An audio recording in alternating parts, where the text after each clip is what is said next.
பசில் ராஜபக்ச கைது செய்யப்படுவாரா? Matara browns hill பகுதியில் சுமார் 50 முதல் 66 மில்லியன் ரூபாய் பெறுமதியான 1.5 ஏக்கர் காணியை சட்டவிரோதமான முறையில் ஈட்டப்பட்ட நிதியை கொண்டு கொள்வனவு செய்தார் என்பதே பசில் ராஜபக்ச மீதான பிரதான குற்றச்சாட்டாகும். இந்த வழக்கில் பசில் ராஜபக்சவுடன் சேர்ந்து அவரது மனைவியின் சகோதரி அயோமா கலகமகே, அவரது கணவர் திஸ்ஸ கலகமகே மற்றும் முதித ஜெயகோடி ஆகியோர் பிரதிவாதிகளாக பெயரிடப்பட்டுள்ளனர். கடந்த 2020ஆம் ஆண்டு இந்த விவகாரத்தில் விதிக்கப்பட்டிருந்த வெளிநாட்டு பயணத்தடை தற்காலிகமாக நீக்கப்பட்டிருந்தது. அதன் பின்னர் அவர் சிகிச்சைக்காக அமெரிக்கா சென்றிருந்த நிலையில் நீதிமன்ற வழக்கு விசாரணைகள் தொடர்ந்து ஒத்திவைக்கப்பட்டு வந்தன.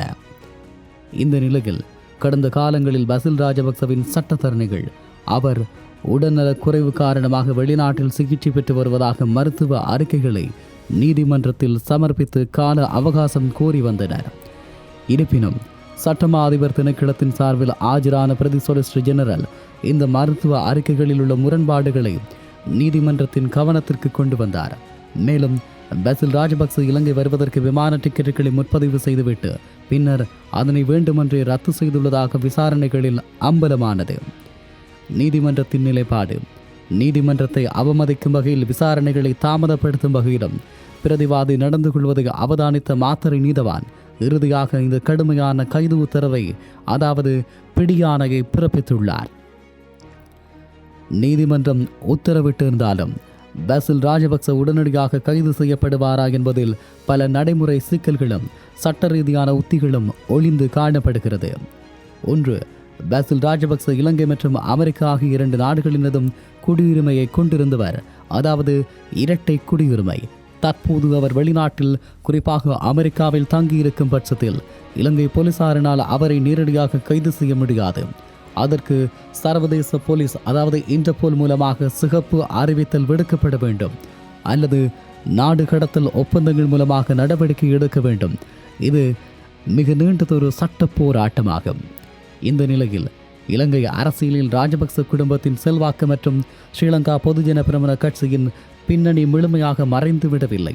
ஆட்சி அதிகாரங்கள் மாறினாலும் புலனாய்வு பிரிவினர் மற்றும் போலீஸ் துறையினருக்குள் இருக்கும் சில உள்வட்ட தொடர்புகள் மூலமாக அவர் இலங்கைக்கு திரும்பும் பட்சத்தில் விமான நிலையத்திலேயே பிணையில் வெளிவரக்கூடிய சட்ட ஏற்பாடுகளை அவரது சட்டக்குழு முயலும்.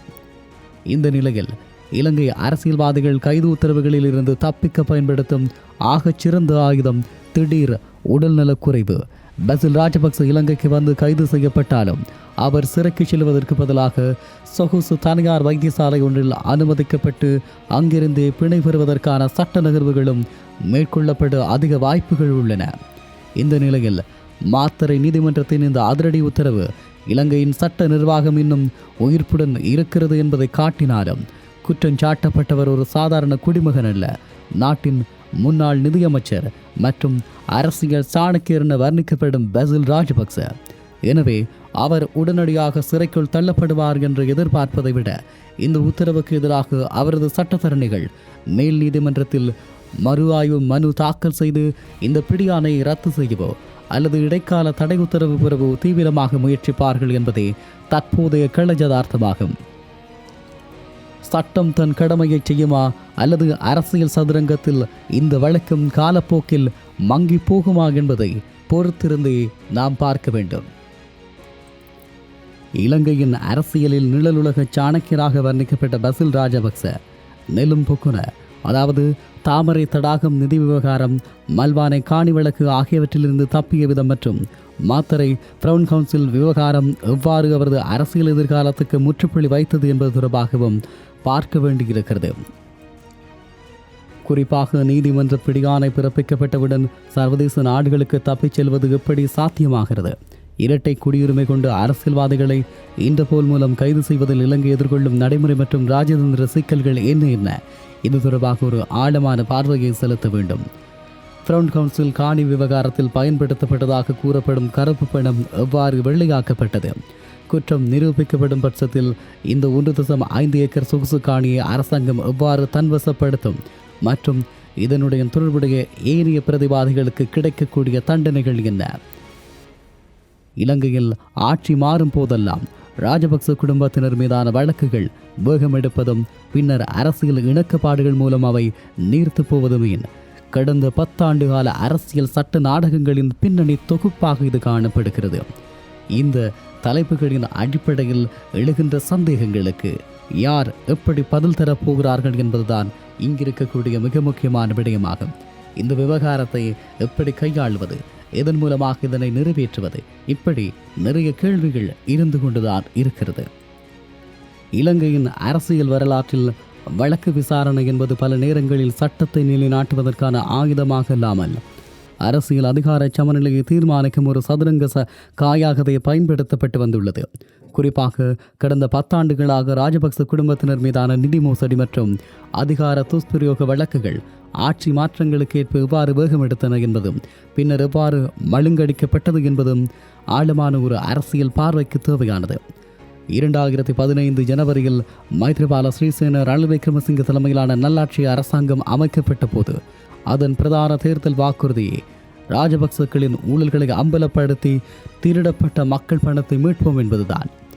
நிதி குற்ற விசாரணை பிரிவு என்ற பிரத்யோக பிரிவு உருவாக்கப்பட்டு பசில் ராஜபக்ச மல்வானை காணி வழக்கு, நாமல் ராஜபக்ச கிசா போர்ட்ஸ் விவகாரம், கோட்டாபாய் ராஜபக்ச அவன்காட் வழக்கு என ஒட்டுமொத்த குடும்பமும் நீதிமன்ற படிக்கட்டுகளில் ஏறியது.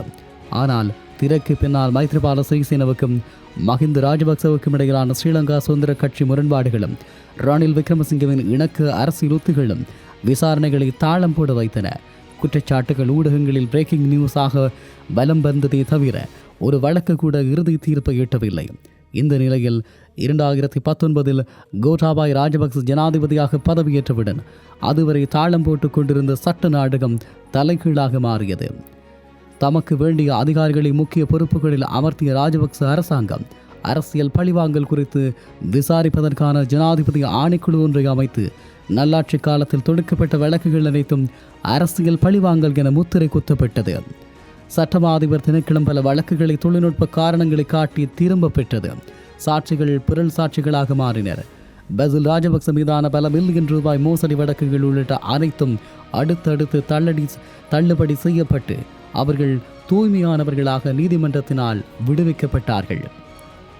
2022 ஆண்டு வெடித்த அறகலைய மக்கள் போராட்டத்தின் விளைவாக ராஜபக்ச குடும்பம் அதிகாரத்தை இழந்தது. நாட்டை விட்டு ஓட வேண்டிய சூழல் உருவானது. ரணில் விக்ரமசிங்க ஜனாதிபதியாக பொறுப்பேற்ற பின்னரும் ராஜபக்சக்களின் நாடாளுமன்ற ஆதரவு அவருக்கு தேவைப்பட்டதால் விசாரணைகள் மீண்டும் ஒரு மந்த நிலைக்கு சென்றன. எனினும் நீதிமன்ற வரலாற்றில் ஒரு திருப்பு முறையாக 2023 நவம்பரில் நாட்டின் பொருளாதார பேரழிவுக்கு ராஜபக்ச குடும்பத்தினரே மஹிந்த கோட்டாபாய பசில் பொறுப்பு என உயர் நீதிமன்றம் தீர்ப்பளித்தது. இது அவர்களுக்கான குற்றச்சாட்டுகளுக்கு மீண்டும் ஒரு சட்டபூர்வமான அங்கீகாரத்தை வழங்கியது என்றும் குறிப்பிட முடியும்.